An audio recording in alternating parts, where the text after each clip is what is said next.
Buenas noches, mis amigos. Bienvenidos a Metaeconomía, programa que transmitimos todos los miércoles por Visión Democracia TV, donde estamos construyendo futuro. Hoy tenemos un invitado especial, Amenhotep Planas. Él es licenciado en Comunicación Social de la Universidad Central de Venezuela, posee una maestría en televisión de la Universidad José María Vargas, una maestría en Ciencias de la Comunicación en la Universidad Rafael Belloso Chacín y un doctorado en Ciencia Política y Democracia en la Universidad de Barcelona, España. Se inicia en el periodismo desde 1968. O sea, posee una gran trayectoria en el tema periodístico. Es escritor de 4 libros, consultor y directivo en varias instituciones empresariales y gremiales. Actualmente es director de la Consultora Estratégica Estudios Sociales Especializados, ESECA, y director de la empresa Imágenes, Representaciones y Publicidad. Bienvenidos a Metaeconomía. ¿Cómo estás? Gracias por esta invitación. Para mí es un honor estar acompañándolos en esta invitación que ustedes me formulan, que me llena de mucha satisfacción, vista la calidad de su programa y de su audiencia. Muchas gracias. Amenhotep, bueno, cuando iniciaste en el periodismo en el 68, yo estaba estudiando en ese momento 2º grado de primaria. El 5º libro que estás escribiendo, Amenhotep, que versa sobre el liderazgo paradigmático y transformacional, tema pues que me apasiona sobremanera. Te pregunto, ¿qué significa liderazgo paradigmático y transformacional? ¿Y cómo impacta, cuál es la importancia de este concepto en esa Venezuela que queremos construir o reconstruir? Sí, la razón misma de escribir un libro que tenga que ver con el liderazgo paradigmático y transformacional viene sembrándose desde hace muchos años con mi primer libro, que fue un libro o 5 módulos concretamente. Fue un pequeño compendio sobre metodología de la investigación, sobre todo en la investigación de carácter social. Ahí detectamos algunas fallas que me dejaron marcado. Posteriormente vinieron otros libros y todos tenían un elemento en común que tiene que ver con el fondo de este libro y que va a ser fundamental en la respuesta a la pregunta. Cuando nos damos cuenta en varios libros y sobre todo en este, los problemas sociales se resuelven a través de grandes liderazgos y los liderazgos tienen que ser paradigmáticos y transformacionales según esta teoría que yo estoy manejando. ¿Qué quiero decir con esto? Y con esto quiero abordar a la nueva Venezuela, a la Venezuela actual y a la humanidad en sí desde los tiempos ancestrales. El liderazgo siempre ha existido, siempre ha existido.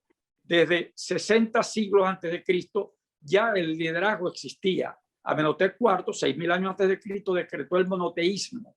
Y él miró al cielo cuando decreta aquel monoteísmo. Y todo el mundo todavía hoy mira al cielo para buscar a Dios.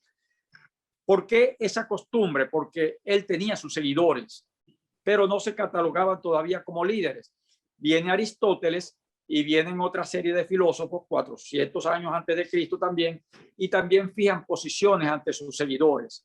Pero solamente en 1907 es cuando se define un concepto que tiene que ver con el liderazgo que encarna el ser humano con su preparación, con su carisma, para que los seguidores lo sigan y puedan incorporarse con él en acciones de beneficio para la humanidad.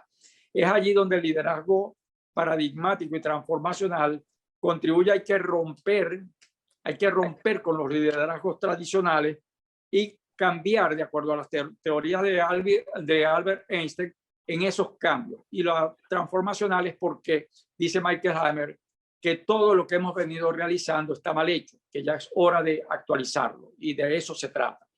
Hay más de 300 formas de liderazgo, no son 7 ni son 14, hay más de 300 clasificaciones en liderazgo, y de eso se trata. Tener un liderazgo paradigmático y transformacional. ¿Transformacional de qué? De las situaciones que tenemos. En este país, Venezuela concretamente, tenemos una situación de crisis total, de crisis humanitaria, de crisis económica, de crisis judicial, de crisis en todos los aspectos. Pero ¿Cuál es la solución? ¿Cuál es la solución? ¿Es matemática? ¿Es de planificación? ¿Es de estrategia? Vamos con la transformación. La transformación comienza a partir de la mentalidad del ser humano. Y de eso se trata. Eso es el libro y son 12 capítulos que tenemos, finalizando con una conclusión, con una revisión de esos líderes, de esos lectores que tengamos en ese libro para que se revisen o forman parte del continuismo, se resiste a los cambios o está dispuesto con voluntad o sin voluntad a los cambios que se necesitan, porque los cambios tienen que ser de acuerdo a las necesidades sociales, de acuerdo a las necesidades económicas, de acuerdo a las necesidades ambientales.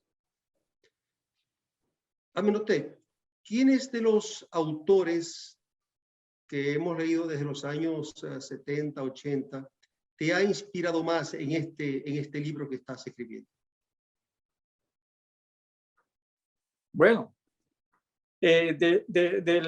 los escenarios que se han manejado para poder concluir con la parte transformacional está Alvin Toffler con su bestseller La Tercera Ola. Estamos hablando de los años 1970, con unos buenos paradigmas, unas buenas investigaciones, unos buenos escritos, y la sociedad no conectó con Alvin Toffler. No conectó con Alvin Toffler. Luego vinieron otros dos escenarios. Stephen Covey con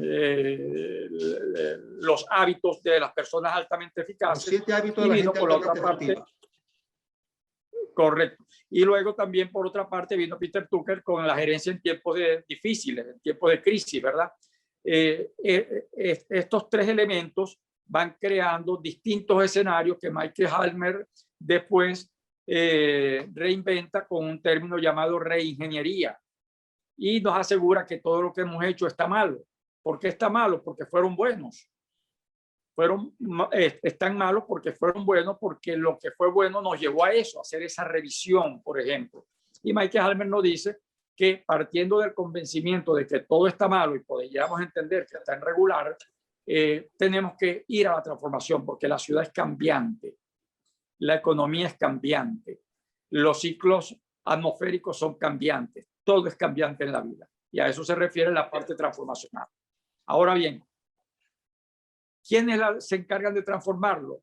Los seres humanos, pero los seres humanos estamos dispuestos a cambiar. Si no hay voluntad, si primero no pensamos, luego no existimos, sencillamente. Entonces, de allí viene que hablarte de un solo autor, no. Tenemos varios autores que han inspirado más o menos esta conjunción. Recientemente, hace menos de 2 años, la Universidad de Rosario de Colombia publicó una monografía, de verdad que como monografía me parece bien interesante, donde trata de condensar todas estas teorías en función de un renacimiento del liderazgo, porque todos debemos tener buenos seguidores que estén convencidos de que la conducta, la transparencia y la honestidad conllevan a algo que es bien interesante, que es la integridad. Sí. Los líderes deben ser íntegros y parte de la respuesta a tu pregunta es de eso es lo que más se necesita en el país, líderes íntegros, donde los intereses de la patria, los intereses ambientales y los intereses de la comunidad estén por encima de los intereses partidistas, de los intereses grupales y de los intereses personales. A eso se refiere la integridad y eso forma parte de la transformación. Como te decía al principio, Alberto, la transformación del ser humano comienza por convicción desde lo más adentro, desde el cerebro, desde la mente. Bien gerenciados esos pensamientos vendrían a arrojar esos cambios en el liderato nacional, en el liderato social, en el liderato comunal o vecinal. Sí, vamos a hacer una pausa, Amenhotep, pero quiero dejarte esta inquietud. Yo soy de los que piensa que el problema económico de Venezuela se puede resolver en un máximo de 10 años, haciendo lo correcto, cambiando el modelo económico y desarrollando y diseñando políticas económicas como nunca antes hemos hecho. Pero el tema social, el tema del tejido social, el problema espiritual, el tema del amor hacia el trabajo, de la responsabilidad, de la ética, ¿no? De la honorabilidad en lo que hacemos, eso puede tomar 2 o 3 generaciones. Pero un factor clave de éxito para que este proceso humano, como bien tú lo dices, pueda tener éxito, pueda ocurrir, es a través de un liderazgo transformacional, de un liderazgo fundamental, un líder que empuje, que inspire y que aglutine esfuerzos en una dirección. Es fundamental. Sin liderazgo no lo vamos a lograr. Hacemos una pausa y regresamos en unos minutos.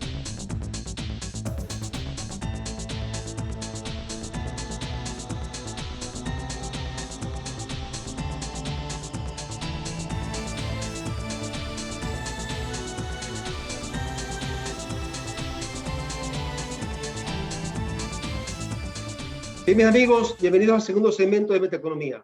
Amenoté, lo que hablamos sobre lo poco complicado que sería la recuperación económica y lo complicado que sería el tema moral, el tema de principios, de valores, de ética, el tema espiritual. ¿Qué opinas tú al respecto? Mira, viéndolo desde el punto de vista de la economía y la economía como ciencia, viéndolo desde el punto de vista de la psicología por la conducta humana, viéndolo desde el punto de vista de la sociología como interacción social, aquí es necesario un cambio total y absoluto. Y por eso decíamos en el segmento anterior que ese cambio absoluto parte de la mentalidad. Al tener la mentalidad ya con la disposición al cambio, lo más lógico, lo más urgente que tiene este país en este instante es sentarse con calificados economistas en materia de liderazgo, con sociólogos calificados en liderazgo, con psicólogos calificados en liderazgo y tratar de construir una malla transversal, perpendicular y horizontal, no vertical, para hacer un diseño de inmediato para los distintos cambios sociales. Voy por parte. Atacar una generación que tiene en este momento algunas esperanzas, que son los novios cuando quieren ya casarse, ¿ok? Ya por lo menos hay una generación de sacerdotes llamados frailes que están modificando los cursos prematrimoniales porque hay que cambiar esos viejos paradigmas. Hay que fomentar los principios y valores en la familia, sobre todo en las nuevas familias. Cambiando de ese segmento religioso, familiar, que es sociológico, iríamos a los distintos campos. El otro campo fundamental es, a través de esa transversalidad, rediseñar las distintas mallas curriculares en la educación, desde el parvulario, kinder o como lo llamemos, hasta la primaria, bachillerato y al sector universitario. Aquí voy a dividir dos otros segmentos a nivel de la educación. Los técnicos superiores universitarios tienen el título, tiene el mismo valor de los licenciados, a pesar de que son carreras más largas. Tienen el mismo valor. Bueno, ambos sistemas de educación, de capacitación y de formación académica tienen que cambiar. Sobre todo el de las carreras largas, porque está muy ubicado en los modelos napoleónicos. Hay que ya dejar el modelo napoleónico y el humboldtiano a un lado y trabajar un nuevo modelo educativo para la formación profesional bajo los nuevos esquemas de necesidad de rescatar los liderazgos bajo la ética, bajo la honestidad, bajo la transparencia, viéndolos a ellos tres como integridad, ¿ok?, del ser humano. Y por supuesto, a partir de esa inspiración, que se vayan generando esas corrientes que vienen creciendo desde la juventud, desde la primaria, desde el bachillerato, para la formación profesional. Pero es que el nuevo liderazgo no está solamente en la formación profesional. Tendremos, como en todas las sociedades, gente que tiene que trabajar por el aparato productivo, bien sea con los esquemas que conocen, llamados o tradicionales, y adaptarse a los nuevos esquemas económicos sociales que la propia dinámica, que la propia crisis está generando.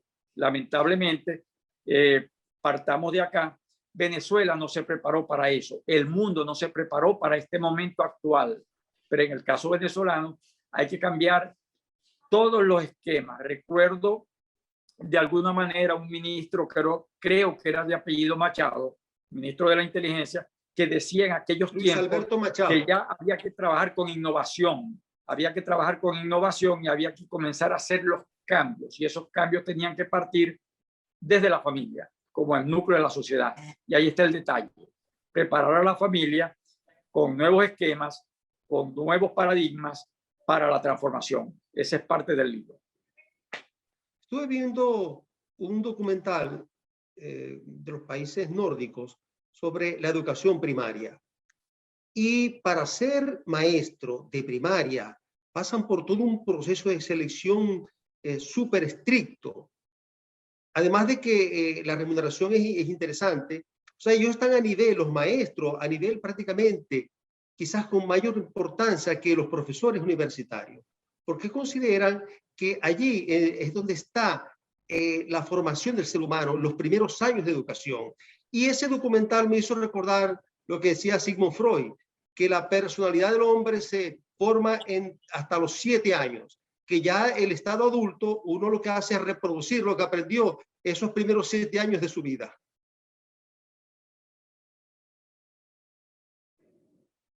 Es correcto, y lo has dicho. Ya a partir de los 7 años, los hábitos hacen una conducta aprendida y aprehendida. Y eso es lo que hay que romper, el aprendimiento. Que después que la juventud, estamos hablando de muchachos muy jóvenes, aprenden unos hábitos, les cuesta romperlos, les cuesta cambiarlos. Una de las razones para no chocar de alguna manera con los padres, ¿ok? Y aunque se han dado casos donde los hijos de una vez cambian los paradigmas, no han tenido la orientación para unos cambios productivos. Y mencionaste muy bien a los países nórdicos, pero yo te puedo complementar también con la cultura japonesa.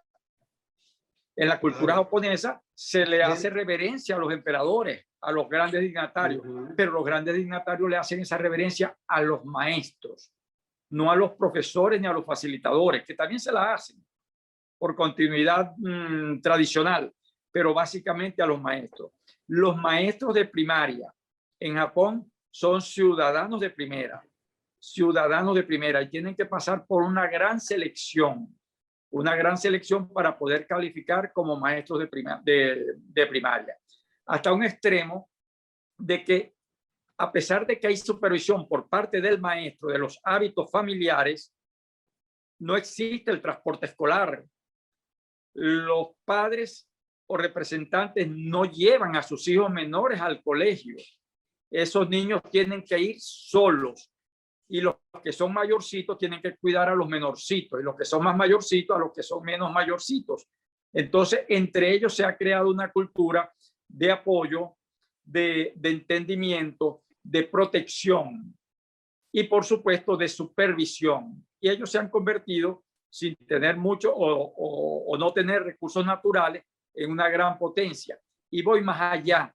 Después que ellos han cosechado esos nuevos esquemas, que ya no son tan nuevos, en la educación, ellos seleccionan los estudios universitarios. Y, por ejemplo, las próximas carreras universitarias en casi todas las universidades serán dedicadas a la matemática, otros a la salud, y van por cortes generacionales, porque mientras aplican un corte, están evaluando el otro. Es decir, constantemente están transformando las carreras universitarias, están transformando los cursos de capacitación y los de actualización, y están a su vez evaluando con ese talento humano que ellos están formando, que están preparando, que están academizando, cumpliendo algunas de las teorías de Hidalberto Chiavenato, que es el seguimiento del talento humano.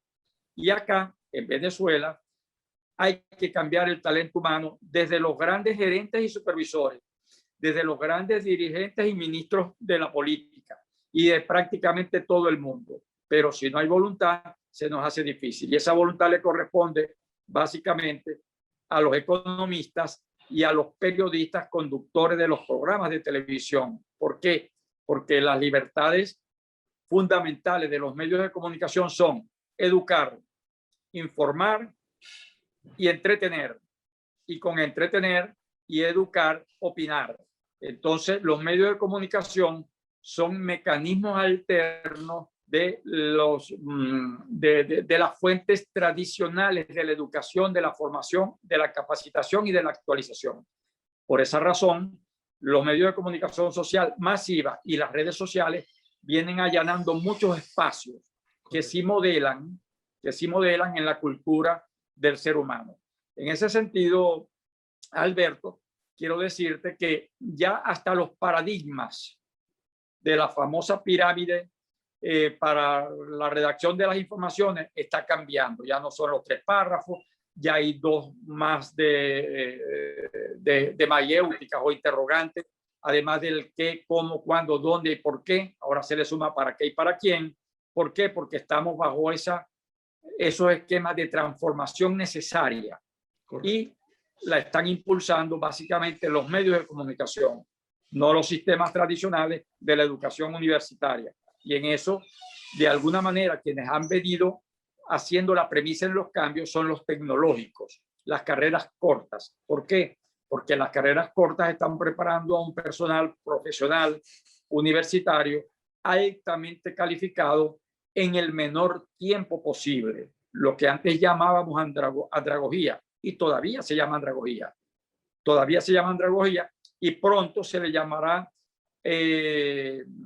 proceso de enseñanza-aprendizaje por sistemas rápidos o sistema rápido de enseñanza y aprendizaje. Entonces, forma parte de romper esos paradigmas en función de una transformación para hacer eso que en el libro estamos calificando como nuevo liderazgo. Correcto. En ese sentido, los medios de comunicación, y creo, Alberto, que programas como este de Metaeconomía son fundamentales, porque si en la economía no tenemos elementos que nos puedan decir cómo va evaluándose la sociedad en función de los cambios necesarios ante los sistemas de crisis sanitaria, ecológica, social y jurídica que tenemos en las distintas sociedades. Completamente de acuerdo, excelente, Amenhotep. Vamos a un corte y regresamos al tercer segmento con algunas reflexiones y conclusiones.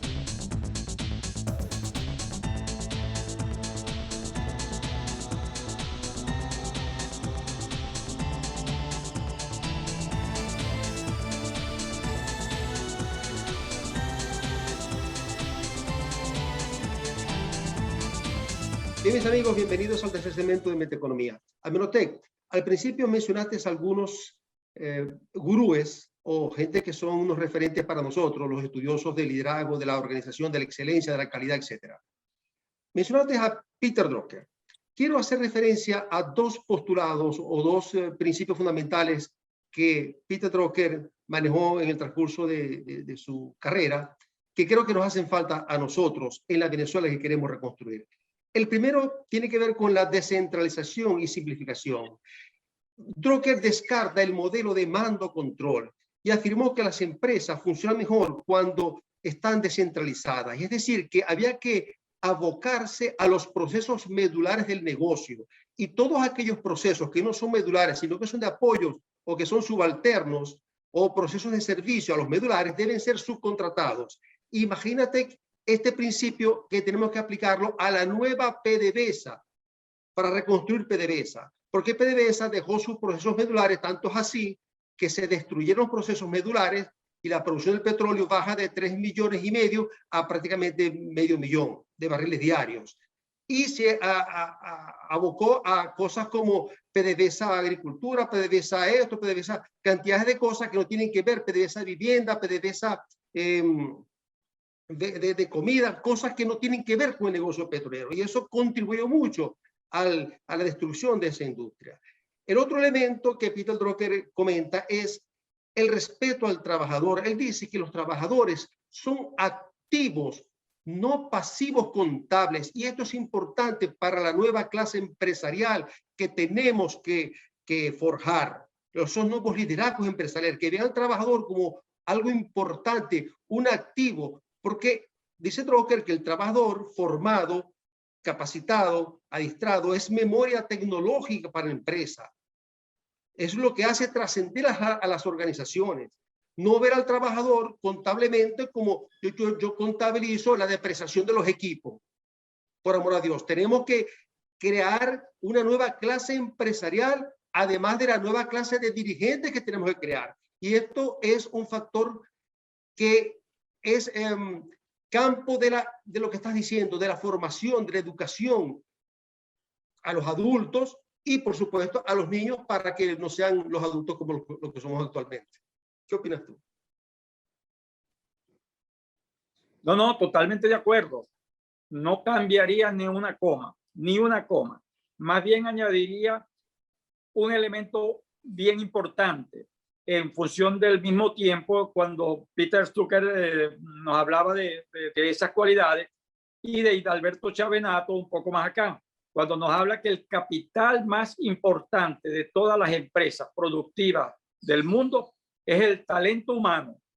Es el talento humano, no es la tecnología, ni es el capital monetario, dinerario, ni son sus propios accionistas. Cada uno tiene un rol y el capital más importante es el talento humano. Ahí caemos nuevamente en la formación, capacitación y actualización del talento humano, por ser el capital más importante para cada una de las actividades que se tengan que realizar. Mencionaste el caso de PDVSA y lo vamos a profundizar un poquito, pero también me voy al campo militar. Aquí tenemos militares, en el caso venezolano, hay 27 ministerios, y de los cuales 19 fueron manejados por militares y esos ministerios no funcionaron. Los militares no estaban preparados o no están preparados para eso, a pesar de tener algunos de ellos carreras civiles o carreras académicas productivas, pero como tenían el título y no tenían la convicción, porque son militares de carrera y de vocación, predominó el uno sobre el otro de esos profesionales con doble carrera. Entonces, ahí es donde nosotros hablamos de la transformación y de la integridad, porque es posible que hayan habido militares que hayan sido honestos y transparentes, pero no supieron manejar bien, no manejaron bien. Y allí caigo en el caso de PDVSA. Cuando PDVSA se le comenzó a dar, creo que a Guaycaipuro Lameda o a los militares, y bajo las instrucciones de un militar, comenzó a dispersarse en su objetivo, en sus funciones, en misión, comenzó a desvirtuarse. Recuerdo que yo era director de la Asociación de Comerciantes e Industriales de Lagunilla cuando se expropiaron 104 empresas. Bueno, en 40 días se sintió el cambio. En 40 días, cuando ya PDVSA no contaba con esas empresas en manos de un talento calificado como el que tenían, comenzó la debacle, no solo de PDVSA, sino de las empresas expropiadas. Entonces ya no estamos hablando de una sola empresa en quiebra. Estamos hablando en el caso solamente del municipio de Lagunilla de otras 104 empresas por mala gerencia, por pésima gerencia. Entonces, el amigo Peter, en su gerencia en tiempos difíciles y en otros tratados que él tiene, nos da completamente la razón, pero más profusamente nos las da de Hidalberto Chavenato, cuando nos habla de que todas las fallas que podamos tener y que puedan medirse desde el punto de vista económico, desde el punto de vista social, tienen que ver con el talento humano, porque inclusive el evaluador forma parte importante para poder tener esas métricas y esas variables. Entonces, es un conjunto de teorías que los que estamos de alguna forma en proyectos de liderato tenemos que introyectarlas, tenemos que transmitirlas y tenemos que sumarlas. Por ejemplo, yo no me considero líder de un equipo. ¿Por qué? Porque si no tengo conexión con el equipo. Aquí me está acompañando un ingeniero que tiene 2 carreras universitarias en esa área, que es el que maneja las redes sociales, las televisoras y una cantidad de medios electrónicos propios del Club de Leones en este caso. Maneja muy bien la telemática, las telecomunicaciones. Pero él forma parte esencial de este equipo. Pero tenemos un periodista que además es abogado y que es experto en negocios globales y que es diplomático. Entonces, él maneja otra cantidad de áreas distintas que un solo ser humano no puede manejarla. Con esto quiero decir que no hay líderes al unísono, no hay líderes únicos. Los líderes se hacen rodear y forman esos líderes. El mismo Jesús se rodeó de 12. Jesús, como el líder más significativo de la historia, se rodeó de 12. Aristóteles, autor de la política, se rodeó de líderes, y 400 años antes de Cristo ya lo decía. Y Amenhotep, 6.000 años antes de Cristo, también se rodeaba. Entonces, para poder consolidar un gran liderazgo, hay que tener un excelente equipo. Si no, el liderazgo se mantiene solo, pero ni evoluciona, ni se transforma, ni deja realidades constantes, sonantes y medibles. Y todo pasará de una utopía a llenarse una emoción en un mundo virtual que no es ni siquiera virtual, es mental. ¿Ok? Entonces, de eso se trata, formar grandes líderes.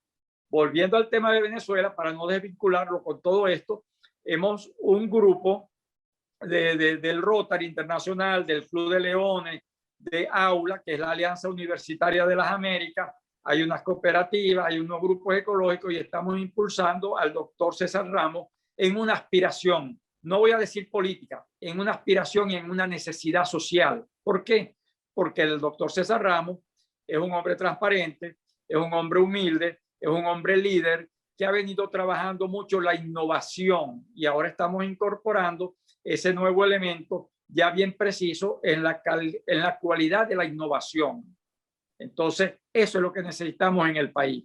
Al escucharte, al evaluarte también en este programa interactivo, estás invitado, tú tienes que formar parte de estos proyectos, o bien como gobierno, o bien como innovación educativa, tecnocrática, tecnológica, para que sumemos esas voluntades para los cambios que la sociedad toda necesita. Muchas gracias. No dejando de tocar la parte familiar. Y para tocar la parte familiar, creemos que hay que abordarla inclusive no solo desde el punto de vista ideológico, sino desde los puntos de vista religiosos. En el caso de la Iglesia Católica, yo me declaro católico, mariano y papista. Correcto. Entonces creo mucho en el liderazgo del Papa, de este Papa actual, con todos los defectos que pueda tener como ser humano. Desde su carrera como jesuita ha venido cosechando un liderazgo, y cierro con él. Después de haber sido el superior de los jesuitas a nivel mundial, él termina su liderazgo en esa congregación y pasó a atender la jaula o el corral de los cochinos para demostrar su grado de humildad, donde se sumaron 200 seminaristas. Eso es cualidad de un liderazgo especial en un segmento. Aquí tuvimos un defecto, un detalle técnico, parece que tembló en la ciudad. Correcto. Entonces, en este estamos. Tú dirás. Bueno, fíjate, dos cosas para cerrar. La primera, cuando hablaste de liderazgo, yo considero que tú eres un gran líder por lo que dijiste, porque me hiciste recordar que lo mencionaste al principio también, a Stephen Covey. Stephen Covey habla de los pequeños timones. Él dice que un líder tiene que crear liderazgos en todas las áreas, es decir, liderazgo por funciones, por procesos. O sea, no es un líder que solamente yo soy aquí el líder, el único líder soy yo, soy el dueño de todo, amo y absoluto de todo lo que existe. No, crear liderazgo compartido, que es lo que estás comentando. Y tú eres un líder que me estás hablando de liderazgo compartido. Lo otro que mencionaste con respecto a nuestro amigo César Ramos, una de las cosas que yo creo que hace falta gente como César es que él es un tecnócrata, y los problemas de Venezuela se resuelven con tecnocracia. Es decir, no resolver problemas desde una perspectiva ideológica, sino desde una perspectiva técnica, científica, gerencial. Quería cerrar con esos dos aspectos y darte las gracias por este programa Amenhotep, y cuenta con nosotros para todo eso, los proyectos. Y este programa, necesitamos más programas sobre esto porque el tema es inagotable. Muchísimas gracias, Amenhotep, por tu excelente participación acá en Metaeconomía, Visión Democracia TV. No, todo lo contrario. Las gracias son para ti y para tu equipo de producción. Muchas gracias, más bien de mi parte hacia ustedes. Centro Alternativo de Desarrollo Integral, donde prestamos servicios financieros a microempresarios y emprendedores.